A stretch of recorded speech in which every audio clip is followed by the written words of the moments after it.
Sierra Jenkins walked into the courtroom that morning with her usual calm determination.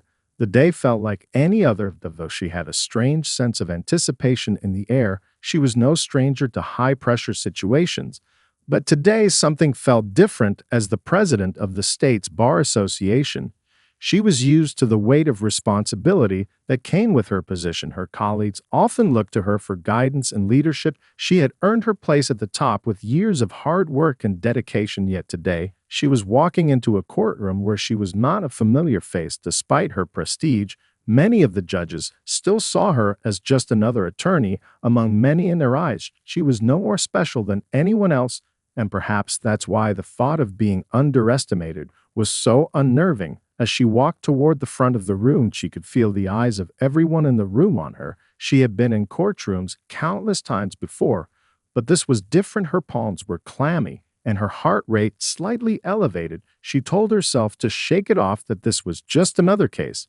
But the feeling persisted. The judge she was to appear before today was Judge William Hartley, an old-school judge known for his strict adherence to the law. His reputation was that of a no-nonsense individual who didn't tolerate delays or missteps. His track record in the courtroom was impeccable, but there was something about him that caused tension to simmer beneath the surface. Sierra had heard rumors that he didn't always have the best relationship with minority attorneys. The whispers around the courthouse were never loud, but they were persistent.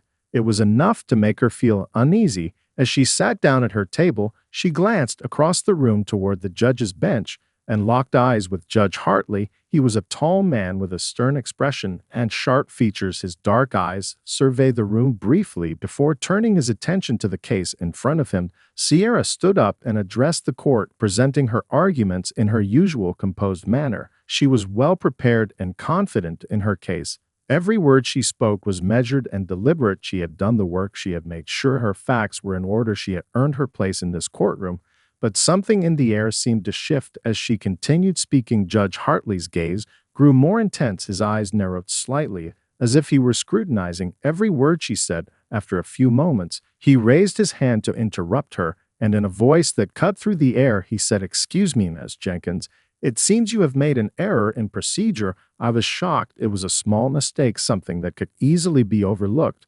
But to him, it was a clear violation of protocol. I quickly tried to correct myself, but Judge Hartley was unmoved. He continued his lecture on courtroom decorum and how such errors could not be tolerated in his court. I was caught off guard, but I remained calm. I tried to explain my position, but my voice felt smaller under his unwavering gaze. The other attorneys in the room sat silently, watching the exchange, not daring to speak out one way or another. When the judge declared that a fine would be issued for my mistake, the room went quiet. It was a penalty that felt out of place for someone in my position. It was a fine usually reserved for the less experienced or the disorganized. It was clear that he didn't see me as someone deserving of respect or recognition, not for who I was, not for the role I had earned, not for the work I had done. As Sierra walked out of the courtroom, the weight of the fine felt heavier than she had expected. She could feel the eyes of her colleagues on her as she passed through the hallways, whispers floating in the air. The fine wasn't the issue. It was the way she had been treated. As the president of the state's Bar Association, she had never imagined that a simple procedural mistake would lead to such a public, dismissive response. But what stung even more was the subtle implication that her accomplishments were irrelevant. She was just another lawyer to Judge Hartley, no different from anyone else in the room. Her phone buzzed in her pocket, pulling her from her thoughts. It was a message from Marcus Dawson, a close friend and fellow lawyer who often worked alongside her. His message was simple but urgent. Asterisk, call me as soon as you can, asterisk. She knew immediately that he had heard about the fine and probably wanted to offer support, but the timing felt wrong. She wasn't ready to speak to anyone yet. Not about this. Sierra slipped her phone back into her purse and kept walking, her mind swirling with questions. How had the judge missed who she was? Why did he treat her as if she were a rookie instead of a leader in the legal community?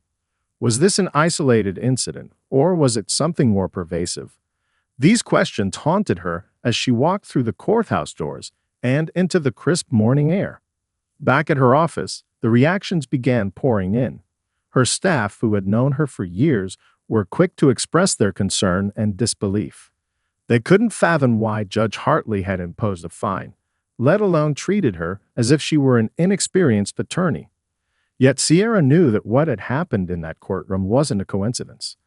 It wasn't just about a minor mistake. It was about how people perceived her and, more importantly, how they saw her position within the legal community. To some, she was still just another black woman lawyer, despite her title, her expertise, and her years of service. Marcus called again, and this time Sierra answered. "Sierra, I just saw what happened," he said, his voice a mixture of concern and frustration. "This is ridiculous. He's got to know who you are." "I don't think he does, Marcus," she replied quietly, her voice betraying the frustration she hadn't allowed herself to feel until now. Or maybe he doesn't care. I know he's been around for a long time, but this kind of thing doesn't just happen by accident. Marcus was silent for a moment before responding. "So what are you going to do?" Sierra took a deep breath, her fingers gripping the edge of her desk. She had worked too hard to let this moment pass without addressing it. "I'm going to find out more about him," she said, her resolve hardening. "This isn't just about me. This is about a pattern. I've heard things about Judge Hartley, Marcus, things I've never paid much attention to before. I think it's time I take a closer look." The conversation turned to logistics, how she would go about uncovering more about Judge Hartley's past actions, especially toward minority attorneys. Sierra knew this wasn't going to be easy. It would take time, patience, and perhaps a bit of risk. But she wasn't about to let the incident slide, not when it could be the beginning of something bigger. The rest of the day passed slowly, with Sierra doing her best to focus on her cases and her clients. But the fine, the treatment, and the injustice weighed heavily on her mind. Each time she passed a colleague or client in the hallway, she felt their eyes on her, some full of sympathy, others unsure of what had happened.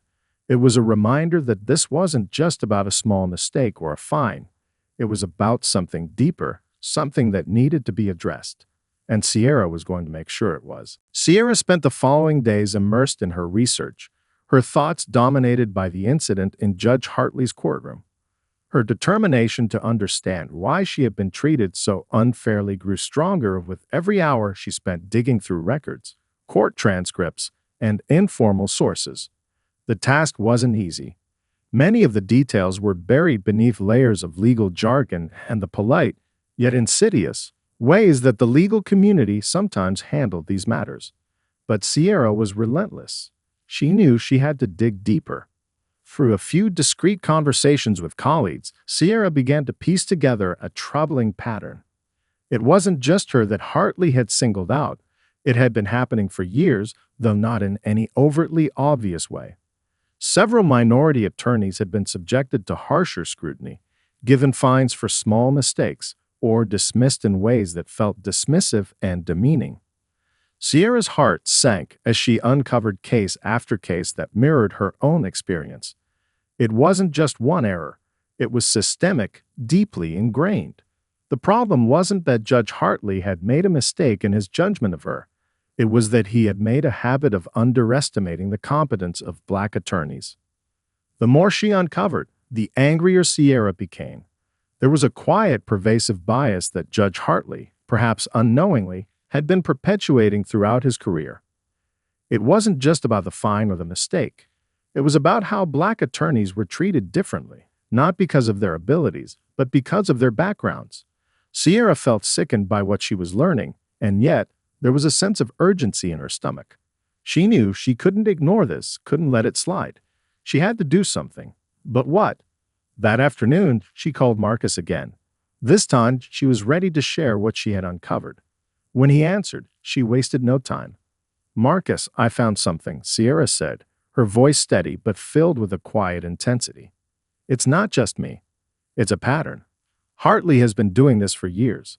He's consistently underestimating black attorneys, fining them for small mistakes that he'd never impose on others. It's not just one time. It's been happening over and over again."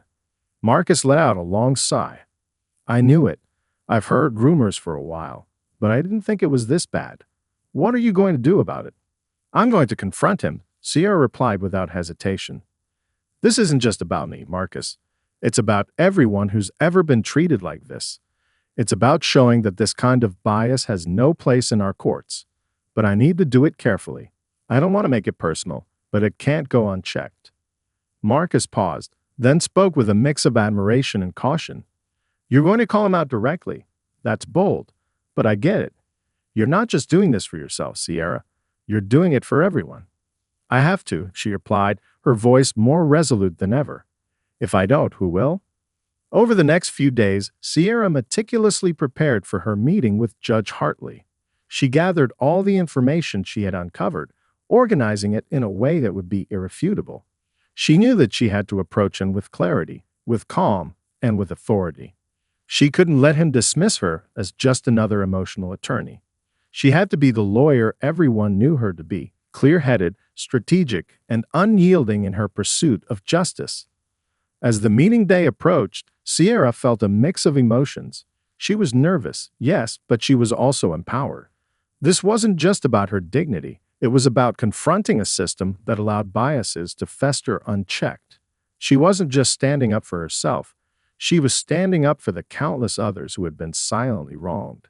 And that made all the difference. The day of her meeting with Judge Hartley arrived, and Sierra found herself standing outside his chambers, her heart pounding in her chest.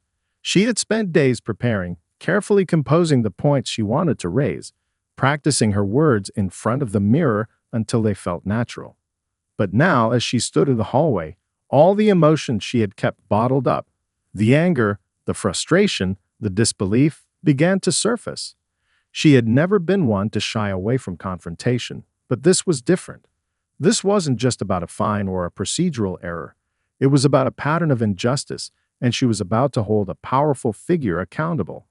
When the door finally opened, Judge Hartley stood there, looking every bit the stern, no-nonsense figure she had expected. He greeted her with a curt nod, motioning for her to come inside.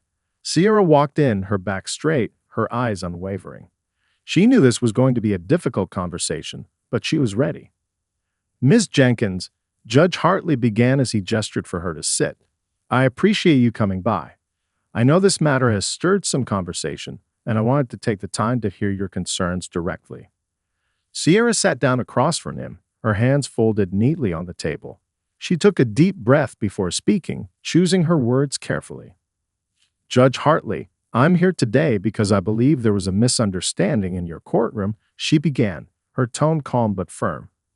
"You fined me for a procedural error, and while I understand the importance of maintaining order in the court, I need to tell you that this goes beyond just the fine. It's about how I was treated. I'm the president of the State Bar Association, and I've been practicing law for over a decade. I've never been fined like that before. And I have to ask, why was I singled out?" Judge Hartley looked at her for a moment, his expression unreadable. "I'm sure there was no ill intent, Ms. Jenkins," he said slowly. "But I do believe in maintaining discipline in my courtroom. I've had a long career, and I've seen many attorneys who don't take the procedures seriously. I expect a high standard, no matter who's standing in front of me." Sierra nodded, but inside, she could feel the weight of his words, the implicit dismissal of her authority. She wasn't just another attorney. She was a leader in the legal community, yet he treated her as if she were a rookie. She had to make him understand that this was about more than just one mistake. "I respect your desire for discipline, Judge," Sierra continued, her voice steady. "But I'm not just another attorney. I've earned my position, not just through education and experience, but through years of dedicated work to this profession. What I'm asking you to understand is that the fine wasn't the issue. It's how I was treated in your courtroom. It's how I was judged before you even knew who I was. And I'm not alone in this." Judge Hartley raised an eyebrow. "What do you mean?" Sierra leaned forward slightly, her gaze never wavering. "I've spoken with colleagues, and I've done some research. Judge, this isn't just about me. This is a pattern. I've found multiple instances where attorneys of color have been treated with the same dismissive attitude, fined, scolded, or undermined for minor mistakes, while others weren't. And I have to ask, do you think that's fair?" The silence in the room was thick as Judge Hartley processed her words. Sierra could see the shift in his expression. He was no longer looking at her with the same detached authority. There was a flicker of realization in his eyes, as though he had never truly considered the possibility that his actions had consequences beyond the courtroom. I didn't realize, he began, his voice softer now. I didn't know this was happening. I don't want to treat anyone unfairly, Ms. Jenkins. I've always believed in impartiality. Sierra nodded, her heart swelling with a mix of relief and caution. I know you didn't mean to cause harm, Judge, but the fact that you didn't know speaks to a larger issue. Unconscious bias. It's there, even when we don't see it. And it's impacting the way people are treated, whether we want to admit it or not. For a long moment, neither of them spoke. The weight of the conversation hung in the air, but for the first time in their exchange, Sierra felt as though she had truly been heard. She didn't expect him to have all the answers right away, but the fact that he was listening, that he was reflecting on his actions, meant something. I appreciate your honesty, Ms. Jenkins, Judge Hartley said finally, his voice measured but sincere. I will think about what you've said, and I'll look into this more. You have my word. Sierra stood up, her posture still confident, but the tension in her shoulders easing. Thank you, Judge. That's all I ask. As she walked out of the courtroom, the tension that had gripped her body seemed to dissipate. This wasn't the end, she knew that, but it was a beginning. The first step in holding someone accountable, in making sure that others would never be treated the way she had been. She wasn't just fighting for herself anymore. She was fighting for everyone who had ever been overlooked, dismissed, or wronged in the very system that was supposed to protect them. Sierra felt a cautious sense of hope as she left Judge Hartley's chambers. The conversation had gone better than she had expected, but she knew it was far from over.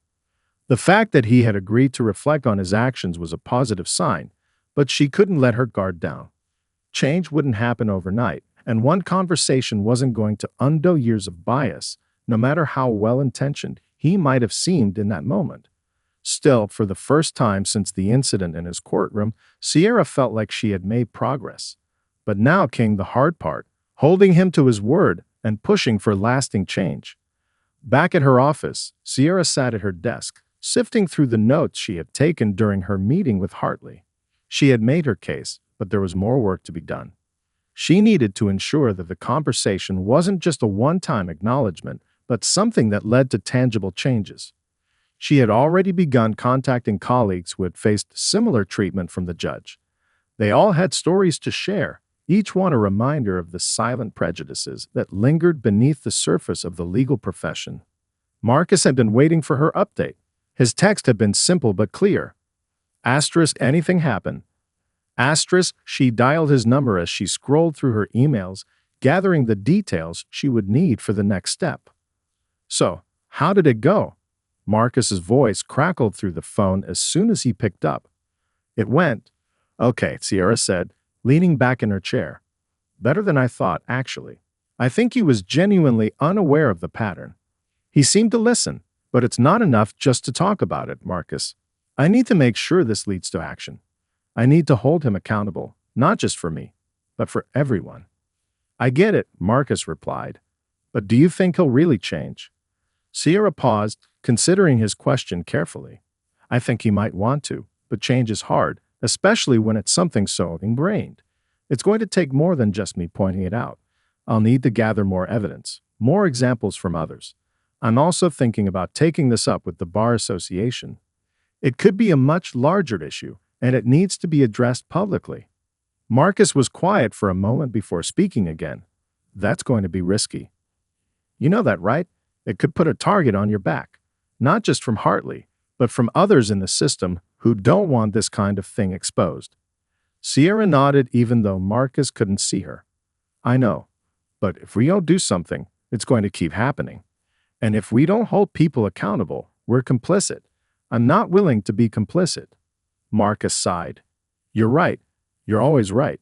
Just be careful, okay? We both know how this system works, and it's not always friendly to people who try to change it. I will, Sierra said, her voice resolute, but I can't back down now. The rest of the afternoon passed quickly, Sierra diving into her work and trying to keep her focus on the cases in front of her. Yet her mind kept circling back to Hartley. She couldn't shake the image of his face when she told him about the pattern of behavior she had uncovered. For a moment, she had seen a crack in his impassive exterior. He was listening, really listening. But whether that would translate into real change was another question entirely. That evening, she met with a group of trusted colleagues to discuss her plan. They were all respected attorneys who, like Sierra, had been around long enough to understand the inner workings of the legal system. Some were skeptical about taking such an aggressive stand, but others saw the opportunity to push for broader reform. "We need to make sure that this is about more than just Judge Hartley," one of her colleagues, Elena, said. "This is about setting a precedent for how the legal community treats people of color, especially those in positions of leadership. If we focus solely on Hartley, we risk getting sidetracked. We need to bring attention to the systemic nature of this issue." Sierra agreed. "Exactly. This isn't just about one judge. It's about changing the way the system operates. If we can expose the biases in a judge like Hartley, then we can start tackling the bigger issue. The way those biases affect the outcomes for clients, for young lawyers, and for everyone else." As the meeting came to a close, Sierra felt a renewed sense of purpose. The road ahead would be challenging, but she wasn't walking it alone. She had the support of people who shared her vision, people who were just as committed to creating lasting change as she was. And though the battle was just beginning, Sierra was more determined than ever to see it through. The system would change, and if she had to be the one to lead the charge, so be it. The next few days were a whirlwind for Sierra. Her initial conversation with Judge Hartley had been a step in the right direction, but as the weight of the issue settled in, she knew that it was only the beginning. She had already begun gathering evidence from other attorneys who had been subjected to similar treatment by Hartley and other judges with a reputation for bias. The stories she had been hearing were eerily consistent, and the more she uncovered, the more it became clear that this was not a series of isolated incidents.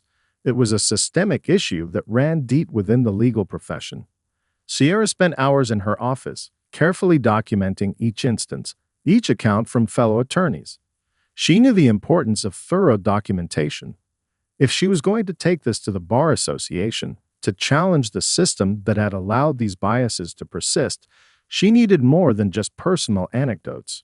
She needed facts, she needed proof. She needed to show that this wasn't a one-off event, but a widespread problem that needed immediate attention. Marcus had been a constant sounding board for her during this process, always offering advice, encouragement, and the occasional reality check. But even he had begun to see the scale of what Sierra was uncovering. He had suggested they reach out to some of the attorneys who had experienced similar treatment to ask for their help in bringing the issue to light. Slowly, more people began to come forward, many of whom had long kept their experiences quiet for fear of retaliation. Sierra had created a network of support, and as more voices joined, it became clearer that the issue wasn't just about one judge. It was about a larger culture within the legal community that allowed bias to go unchecked, that allowed minorities to be treated differently. Sierra wasn't just fighting for herself anymore. She was fighting for every attorney who had ever been underestimated, dismissed, or unfairly punished because of their race or background. This wasn't a fight she could afford to lose. She prepared a comprehensive report that detailed her findings, weaving together the accounts of those who had come forward, the historical context of racial bias in the legal profession, and the specific ways in which it manifested in courtrooms. She sent it to a few trusted allies within the Bar Association, people who had the power to push for real change. It was a risky move, but Sierra was running out of time. She couldn't let the system continue to operate in the dark, to perpetuate these injustices just because they had always been that way. It wasn't long before the response came. A meeting was scheduled with several influential members of the Bar Association. Sierra had been preparing for this moment for weeks, but as the day of the meeting drew closer, the pressure mounted. She knew this was the pivotal moment that could change everything, but she also understood the risks. There were people within the association who were comfortable with the status quo, who didn't want to rock the boat. They might resist her efforts to expose the deep-seated biases that plagued the system, but Sierra wasn't backing down. On the day of the meeting, Sierra arrived early, dressed in a professional yet commanding suit, her notes neatly organized and her evidence ready. She took a deep breath as she entered the meeting room, greeted by a small group of senior Bar Association members. The room was formal, the air thick with anticipation. But Sierra didn't feel nervous. She felt clear-headed, focused. This wasn't about her. It was about the future of the legal profession and the change that had to come. She started the meeting with a brief overview of her personal experience in Judge Hartley's courtroom. She spoke with the calm assurance of someone who had nothing to hide, whose evidence was irrefutable. As she shared the stories she had collected, the room grew quieter. The members around the table listened intently as Sierra explained how the issue went beyond individual judges and had roots in the broader legal system. Her report was met with thoughtful silence at first, but Sierra could sense the shift happening. The weight of the evidence was undeniable. They couldn't ignore it anymore. After a few minutes of deliberation, one of the senior members finally spoke up. "Sierra, we're grateful that you've brought this forward. We can see the depth of your research, and we recognize that this is an issue that cannot be ignored. This will require a thorough investigation and an effort to change how things are done in our courts." Sierra nodded, her heart pounding in her chest. This was the moment she had been waiting for. "I'm not asking for a quick fix," she replied. "This is about creating lasting change. We need to ensure that no one, regardless of their race or background, faces bias in the courtroom. And we need to ensure that those who perpetuate it are held accountable." The discussion continued, and as the meeting progressed, it became clear that the Bar Association was ready to take action. They agreed to launch a formal investigation into the practices of the judges involved and to begin implementing new training programs for attorneys and judges alike on unconscious bias. Sierra left the meeting with a sense of cautious optimism. There was still a long road ahead, but she had taken the first step toward changing the system. The fight was far from over, but now, with the support of the Bar Association and a growing network of allies, Sierra knew they could make a real impact. She wasn't just fighting for herself anymore. She was fighting for everyone who had ever been made to feel small, dismissed, or unheard. And she was determined to win. The days following the meeting with the Bar Association were a blur of activity for Sierra. The support she had gathered was growing stronger by the hour, and with it, the momentum of her cause. As she began to prepare for the next phase of her plan, Sierra felt an unexpected sense of urgency.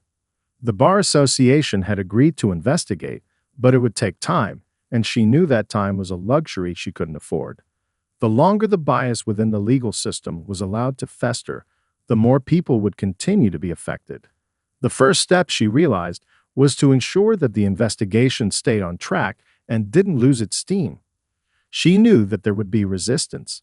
There always was when it came to confronting power structures. But she also knew that exposing the issue now, while it was fresh and attention was on it, was crucial. The longer it was allowed to sit in the shadows, the harder it would be to uproot.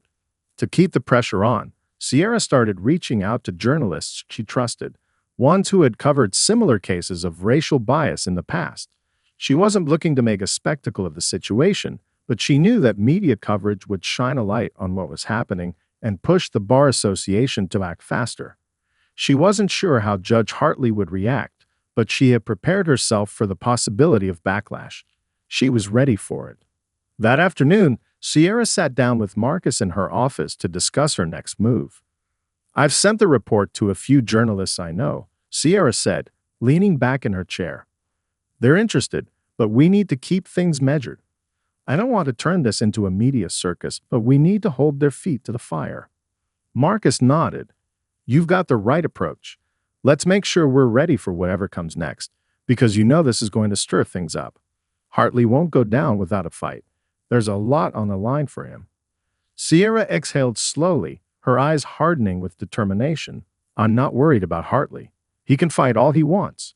But the more people get involved, the harder it will be for him to ignore this. The more we can show that this is about a systemic issue, not just one judge's mistakes, the better chance we have of making a difference." Marcus' eyes softened with respect. "You're right, and you're not doing this alone. We've got the Bar Association on our side now. We've got allies, and more importantly, we've got the truth on our side. The words hung in the air between them as Sierra's mind raced with the task at hand. The system had been built to favor those in power, to protect those at the top, and the road to change was going to be long and difficult. But as she looked around her office, at the stacks of reports, the pages filled with stories from others who had faced the same discrimination, it struck her how much she had already accomplished. This wasn't just a fight for justice. This was a battle to ensure that no one ever felt small or inferior because of their race, gender, or background. Over the next few weeks, Sierra continued to meet with her allies and kept pushing forward, making sure the Bar Association stayed on track with the investigation. As expected, there were murmurs of resistance from some within the legal community. Some questioned the validity of her claims, suggesting that she was overreacting or that the system wasn't as biased as she claimed. But Sierra remained steadfast, always reminding herself that this was bigger than any individual. It wasn't just about her reputation, it was about the legal system as a whole and the thousands of lawyers, especially lawyers of color, who had suffered in silence for too long. Then one morning, Sierra received a call that would change everything. A journalist from a major legal publication had reached out, wanting to run a story on the growing scandal surrounding Judge Hartley and other judges implicated in similar patterns of bias. The story was going to be a deep dive into the issue, using the evidence Sierra had helped gather, and it would be published in the next few days. Sierra's heart raced as she heard the details. This was it, the breakthrough she had been working for. She wasn't sure how the legal community would respond or how Hartley would react, but one thing was clear. This was going to bring the issue to the forefront in a way that had never been done before. The publication would be a turning point. If she could keep the momentum, keep the public focused on this issue, there was no telling how far the ripple effects would go. The legal profession was about to be forced to face its ugly truth. And Sierra, who had once felt powerless in that very courtroom, was now leading the charge for change. But even with all that lay ahead, she couldn't help but feel a sense of satisfaction. She had started something important, something that could reshape the future of law for generations to come. The fight was far from over, but it was just beginning to get the attention it needed. Sierra wasn't just a lawyer anymore. She was an advocate for change, a voice that could no longer be silenced. The story hit the news just as Sierra had hoped. The article detailing Judge Hartley's biased actions and the systemic issues within the legal community was published in a leading legal publication, and within hours, it was being shared across social media, discussed in law offices, and debated in courtrooms. The coverage was immediate and wide-reaching. The legal community was on edge, and Sierra felt the weight of the moment in every conversation, every email, and every phone call she received. The reaction was a mix of shock, disbelief, and some outright denial. But one thing was undeniable. The conversation had shifted. People were talking about the biases within the system that had long been ignored, and for the first time, the truth was front and center. Sierra's efforts had ignited a firestorm, and she wasn't about to let it die out. A few days after the article dropped, Sierra was invited to speak at a national legal conference on diversity in the legal profession. She had expected to receive some pushback, but the room was filled with anticipation. Her peers were eager to hear what she had to say, how she planned to continue pushing for change. She stood in front of a large audience, her hands steady, her words clear, as she spoke about her journey and the larger fight she was leading. As attorneys, we are entrusted with upholding justice, she said. But what happens when the system that is meant to deliver justice is flawed, biased, and unjust itself? What happens when those of us who are supposed to be the guardians of fairness are complicit in perpetuating inequality? That's the question I've been grappling with, and it's a question we all need to face. Her voice resonated with the audience as she continued. This is not just about one judge, one mistake, or one case. This is about all of us. This is about a system that has allowed unconscious bias to guide decisions for far too long. And now it's time to change it. We cannot afford to remain silent any longer. The room erupted in applause, and Sierra could feel the weight of the moment. This wasn't just a victory for her. It was a victory for every attorney who had felt overlooked, dismissed, or unheard because of their race, gender, or background. For every person who had faced unfair treatment in the legal system, Sierra had ignited a movement, and now people were ready to join her in the fight for a more equitable system. In the weeks that followed, the Bar Association took significant steps to address the concerns Sierra had raised. They launched a formal investigation into the practices of Judge Hartley and other judges who had been implicated in similar biases. They also began rolling out mandatory unconscious bias training for judges and lawyers across the state, acknowledging that systemic change would require a cultural shift in how the legal profession approached issues of race and fairness. But the fight wasn't over. While progress had been made, Sierra knew that the true test would be in how the legal community responded long term. The investigation was only the beginning, and she was determined to stay involved, to make sure that the changes were not only implemented but sustained. One afternoon, after an exhausting meeting with the Bar Association, Sierra received a message from a young attorney who had been following her work closely. "I just wanted to thank you," the message read. "Because of what you've done, I feel like I can stand tall in the courtroom again. I'm not alone anymore." Tears stung Sierra's eyes as she read those words. She had known, deep down, that this fight wasn't just about her. It was about all the attorneys, especially the ones just starting out, who had faced discrimination and bias in silence. The ones who were afraid to speak up, who had been told to play by the rules of a broken system. Sierra had never intended to become a symbol for change. She had only wanted to make a difference, to stand up for what was right. But now, as she saw the ripples of her actions spread, she understood that her fight had sparked something much bigger than herself. She wasn't just changing the legal profession, she was changing the way people saw the very idea of justice. The battle ahead would undoubtedly be difficult. There would be those who tried to silence her, those who clung to the old ways of doing things. But Sierra was undeterred. The system had been broken for far too long, and she was not going to stop until it was fixed. As she left the office that evening, she felt a quiet sense of satisfaction.